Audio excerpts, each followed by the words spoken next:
بات آپ لوگ ذہن میں رکھیں.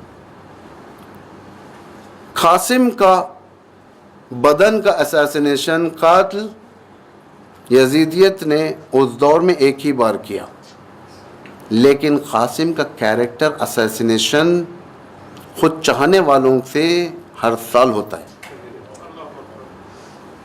کیریکٹر اساسینیشن کیا ہے؟ تہمت، شادی کی تہمت، مہندی، یہ سب قاسم کا کیریکٹر اساسینیشن ہے. جبکہ نہ کربلا کے میدان میں شادی ہوئی، نہ قاسم دولہا بنے. العیاذ باللہ، العیاذ باللہ، خدا معاف کرے ہم سب کو. قاسم کی جو نسبت جس عورت سے دی جاتی ہے کبرا سے، کبرا حضرت قاسم کی بھابھی تھی اور شوہر حسن مثنیٰ زندہ تھے. 10ویں صدی میں کربلا کے بعد 61ویں ہجری یعنی 10ویں سینچوری میں مینیپولیشن اسلام کے اندر بہت ہوا. بہت سارے روایتوں کو گھسایا گیا، بہت سارے چیزوں کو ختم کیا گیا، بہت سارے یعنی لوگوں کو رلانے کے لیے نہ جانے کیا کیا کیا گیا. اس کے اندر یہ روایت یعنی جو اصل روایت نہیں ہے، جھوٹ، تہمت، اس کے بعد سے اسلام کے اندر آئی. اتفاق سے اس رواج کو اتنا پھونکا گیا، آج انسان کی ضمیر نہیں ماننے کے باوجود بھی اتنا وہ عادت کر چکا ہے کہ وہ نوحے میں پڑھتا ہے پابندی سے 7 محرم کو بیان کرتا ہے. بعض نوحے ہوتے ہیں، کبرا نے کہا قاسم دولہا کس سونے بند میں سوتے ہوئے، ہماری طرف چلتا ہے. یہاں پہ نہیں معلوم یہ کون سے نوحے چلتے ہیں حضرت قاسم کے. خدا کی قسم وہ میدان شادی کا میدان نہیں تھا. وہ جو قاسم کے بارے میں کہا جاتا ہے 14 سال کا بچہ، امام کا بھتیجا، امام کا بیٹا، جو مقصد صرف کربلا میں قربانی کا مقصد، جو امام قدم بقدم یہ بتاتے ہوئے لے کر آ رہے ہیں کہ لوگوں کو وہاں پہ ہمیں قربان ہونے جانا ہے. کبھی یہ نہیں بتایا کہ کربلا میں ہمیں جا کر قاسم کا ریسپشن کرنا ہے. نہیں ہے. آپ لوگ تحقیق کریں، آپ لوگ جائیں، دیکھیں، اسٹڈی کریں. خدا را قاسم کو اس الزام سے باہر کریں، بری کریں. یہ کیریکٹر اساسینیشن ہے ایک امام کے فرزند پر. امام حسین کا سر نیچے ہو جائے گا. جس امام حسین کی بیٹی سے نسبت دیا جا رہا ہے وہ بیٹی امام حسین کی حسن مثنیٰ کی بیوی ہے. حسن مثنیٰ امام حسین کے داماد اور کربلا کے اندر موجود روز عاشورہ وہ زخمی ہوئے زندہ تھے. ورنہ اگر خدا نخواستہ شہادت ہو جاتی تو ایک احتمال، وہ بھی شہادت کے بعد اسلامی قانون یہ ہے کہ 4 مہینے تک، اس میں بھی احتمال نہیں دیا جا سکتا. یہ تو کھلی تہمت رائج ہو چکی ہے ہمارے درمیان.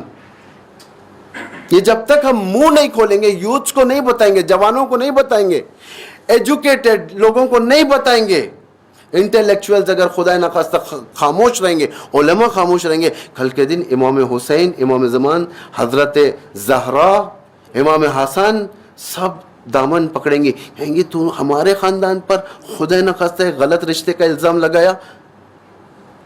یزیدیت نے ایک بار اساسینیشن کیا تھا کربلا میں، ہم تو ہر سال کیریکٹر اساسینیشن کرتے ہیں.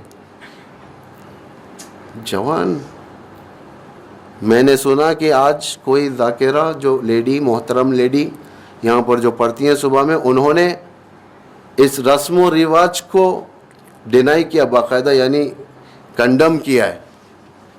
یقیناً زبان کھولی، زبان کھولنے والے امام کے سامنے بری ہوتے ہیں.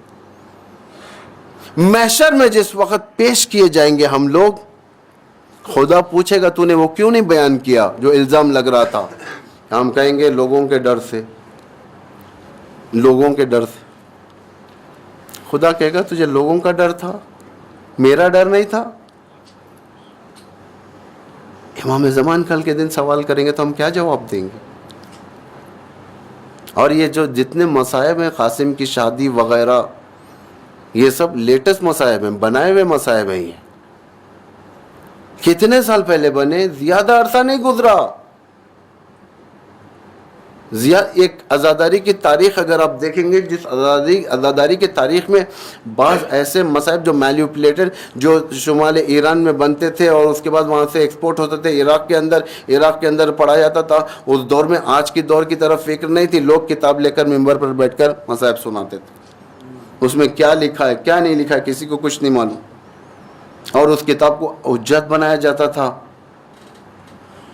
آج جو نزدیک ترین, کربلا سے نزدیک ترین جو کتابیں جو گزری ہیں, یعنی 200 سال کے اندر 150 سال کے اندر والی, اس کتاب کے بارے میں کوئی بات کرنے تیار نہیں.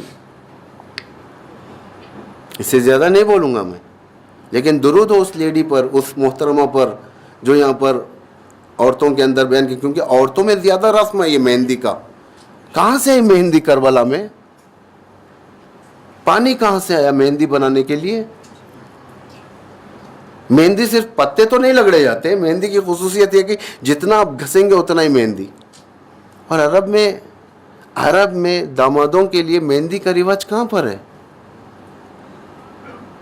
آپ تحقیق کریں, عرب میں آج بھی جو شادیاں ہوتی ہیں کہ وہاں پر مہندی لگائی جاتی ہے انڈیا پاکستان کی طرح, یا مہندی انڈیا سے گئی ہے, یا مہندی کئی ایسی جگہ سے گئی ہے, مثلا انڈیا, سری لنکا, رسول کے امام حسین کے پاس کربلا بنا کر لے گئے, وہاں پر کربلا میں جا کر لگا دیا. توجہ کریں, تحقیق کریں, آپ لوگ خدا را تحقیق کریں. قوم کی حماقت کے دلیل یہ ہوتی ہے کہ وہ قوم کی حماقت, یعنی وہ قوم ایڈیٹ قوم ہوتی ہے جو قوم سننے کے بعد تحقیق نہ کرے. امام فرماتے ہیں ایسے لوگوں کو میں اپنے ساتھ نہیں رکھتا, ایڈیٹس کو.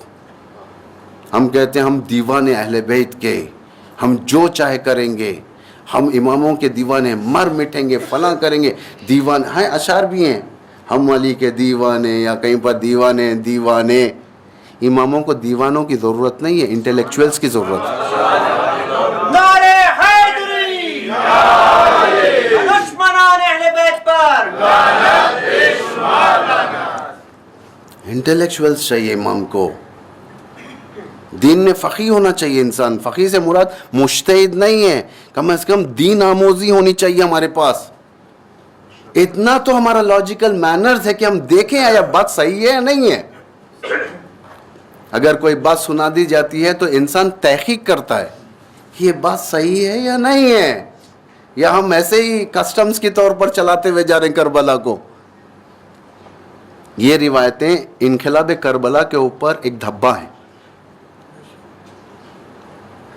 معلوم ہے لوگوں تک بات جاتی ہے, لیکن افسوس یہ ہوتا ہے کہ انسان اس کو ریپیٹ کریں. پھر بعض جگہ تو ایسے میں مجلس پڑھ کے اترا یہ سب بیان کر کے, نیچے وہی مہندی کا نوحہ شروع ہو گیا. ہمارا کام ہے وما علینا الا البلاغ المبین, علینا البلاغ علیک البلاغ وعلینا الحساب. اللہ کہہ رہا ہے تیرا کام ہے پہنچانا, حساب میں لے لوں گا. تحقیق کریں آپ لوگ, کالجز میں جانے والے, اسکول میں جانے والے, عورتیں لڑکیاں تحقیق کریں.